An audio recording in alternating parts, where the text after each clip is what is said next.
আসসালামু আলাইকুম। প্রথমে জানাবো সংবাদ শিরোনাম।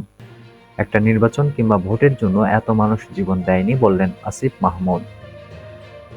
মির্জা ফখরুলের সঙ্গে খেলাফত মজলিস নেতাদের সাক্ষাৎ। এবং পাশের দেশের গণমাধ্যম সম্প্রীতি নষ্টের অপচেষ্টা চালাচ্ছে। সর্বশেষ জানাবো দুর্বৃত্তদের হামলায় দৈনিক জনবাণীর সম্পাদক সহ 4 সাংবাদিক আহত। শুনছিলেন শিরোনাম, এবারে বিস্তারিত। একটা নির্বাচন কিংবা ভোটের জন্য এত মানুষ জীবন দেয়নি বললেন আসিফ মাহমুদ। শুধু একটা নির্বাচন কিংবা ভোটের জন্য এত মানুষ জীবন দেয়নি বলে মন্তব্য করেছেন অন্তর্বর্তী সরকারের যুব, ক্রীড়া এবং স্থানীয় সরকার, পল্লী উন্নয়ন ও সমবায় মন্ত্রণালয়ের উপদেষ্টা আসিফ মাহমুদ সজীব ভূঁইয়া। বুধবার সকালে ঠাকুরগাঁওয়ের বালিয়াডাঙ্গি উপজেলা পরিষদ হলরুমে অসহায় ও দুস্থ মানুষের মধ্যে শীতবস্ত্র বিতরণ শেষে সাংবাদিকদের এক প্রশ্নের জবাবে তিনি একথা বলেন। উপদেষ্টা আসিফ মাহমুদ সজীব ভূঁইয়া বলেন, এই গণ-অভ্যুত্থানের যে এক দফা ছিল তা হলো স্বৈরাচারী শেখ হাসিনার পতন ও ফ্যাসিবাদী ব্যবস্থার বিলোপ। ফ্যাসিবাদী ব্যবস্থার বিলোপ বলতে আমরা স্পষ্টভাবে বুঝি বাংলাদেশের প্রতিষ্ঠানগুলোকে ফ্যাসিজমের মধ্য দিয়ে নিয়ে যাওয়া হয়েছে। সব প্রতিষ্ঠানকে ধ্বংস অবস্থায় রেখে যাওয়া হয়েছে। আর্থিক প্রতিষ্ঠানগুলোকে ধ্বংস করা হয়েছে।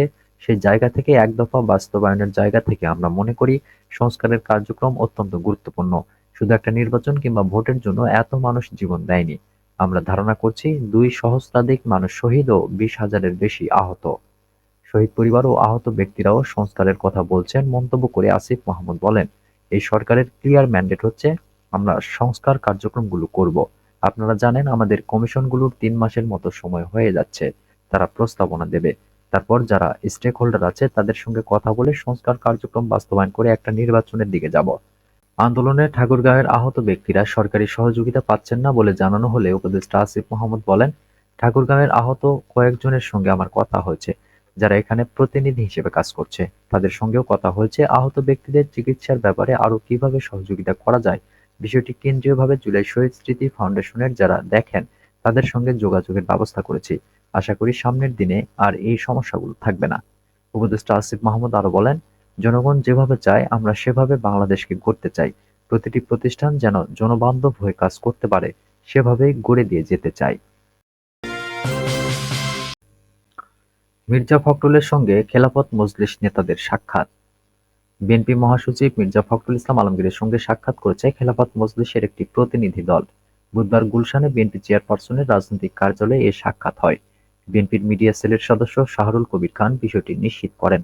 তিনি জানান, ২৮ ডিসেম্বর ঢাকার সোহরাওয়ার্দী উদ্যানে খেলাফত মজলিসের সাধারণ পরিষদের দ্বাদশ অধিবেশন হবে।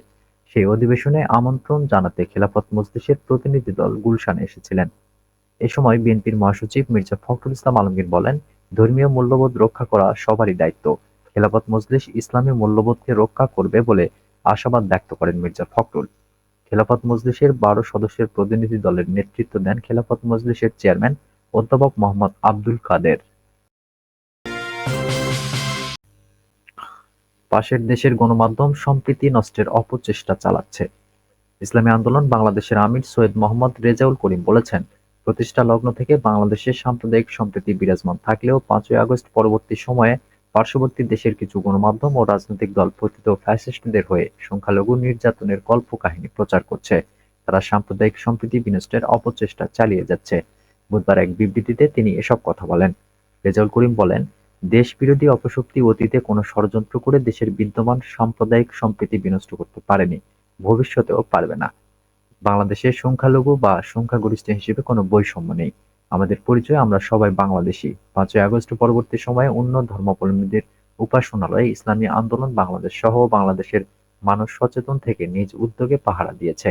তিনি বলেন, আমরা এদেশে বসে একে অপরের প্রতি শ্রদ্ধা রেখে যার যার ধর্ম পালনে নিরাপত্তা প্রদান ও সম্ভাব্য সহযোগিতা যেমন আগে করেছি, আগামী দিনেও তা অব্যাহত থাকবে। দুর্বৃত্তদের হামলায় দৈনিক জনবাণীর সম্পাদক সহ ৪ সাংবাদিক আহত। দৈনিক জনবাণী পত্রিকার সম্পাদক, ব্যবস্থাপনা সম্পাদক সহ ৪ সাংবাদিকের উপর হামলা করেছে দুর্বৃত্তরা। বুধবার বিকাল ৪:৩০টার দিকে বাংলা মোটর এলাকায় প্লানাস টাওয়ার সংলগ্ন পত্রিকাটির কার্যালয়ের পাশে এ হামলা হয়। হামলার ঘটনায় জনবাণী পত্রিকাটির সম্পাদক ও প্রকাশক শফিকুল ইসলাম, ব্যবস্থাপনা সম্পাদক রাজু আহমেদ শাহ, বিশেষ প্রতিনিধি বশির হোসেন খান এবং অনলাইন সম্পাদক আতাউর হোসেন আহত হন।